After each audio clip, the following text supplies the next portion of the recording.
Nerd culture has a major sexism problem and it needs to change. It's time to nerd out. Nerd culture, like the rest of the world, has always had issues with sexism, but recently it's become an even more prescient and disgusting issue. Star Wars The Last Jedi actress Kelly Marie Tran and Stranger Things star Millie Bobby Brown, who is 14 years old, were both driven from social media as a result of extreme bullying. Star Wars star Daisy Ridley also deleted her Instagram account in 2016 for similar reasons. It's all emblematic of a growing trend in the geek world. Some may say that this bullying just comes from a segment of the nerd audience that has a problem with the story and direction of their favorite franchises. But it is a much darker truth than that. One need only look at one of the groups claiming responsibility for driving Kelly Marie Tran off of social media to see the truth. The group's name is Down with Disney's Treatment of Franchises and Its Fanboys. In a statement, the group said that they, quote, helped force Kelly Marie Tran from the Instagram, and it was bloody glorious. It warmed my heart to see the true fans rise up against Kathleen Kennedy and her feminazi agenda. Kathleen Kennedy is the female executive in charge of the Star Wars franchise. The group demanded a reversing of, quote, forced diversity,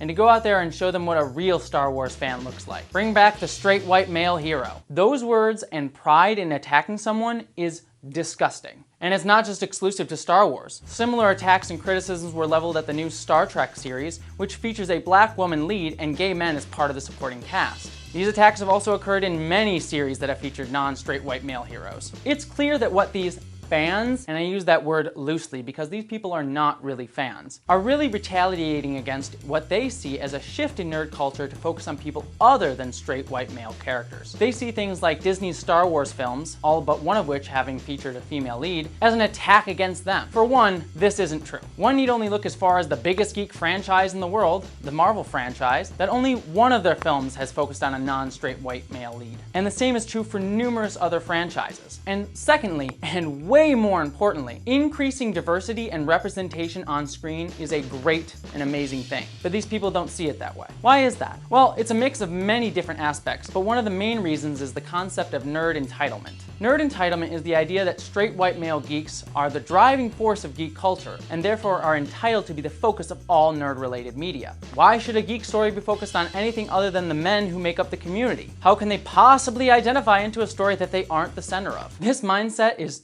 totally off base. First, straight white men are not the only ones who love and enjoy geek culture. Just go to your local comic book store or Comic-Con to see that many diverse people and groups find joy, meaning, and inspiration in geek culture, myself included. And unlike straight white men, many of these diverse groups of people have rarely, if ever, seen themselves at the center of big geek franchises. Yet they can still identify in these stories because we're all human beings, and because these stories speak to something deeper within all of us, beyond just our racial, gender, or sexual identities. So the whole, we can't identify in the story if it's not about straight white males thing, doesn't hold water, especially in my book. Nerd entitlement also ties into how so much media, especially up until recently, has shown that a nerd will win and ultimately is owed a woman. Look at any major geek story like Revenge of the Nerds, American Pie, or Transformers even, where the geeky, mildly sexist guy still gets the extremely hot girl in the end. Some men in nerd culture have internalized this message and react violently, either physically or verbally, towards women when they don't get what they are, quote, owed. It's a horrible and disgusting mindset that only provides a warped justification for sexist attacks against geek culture women. And those attacks aren't just limited to women who are in our favorite stories. It also affects women trying to enjoy geek culture too. Women are forced out of geek spaces because how could a woman understand something nerdy? It even becomes very abusive.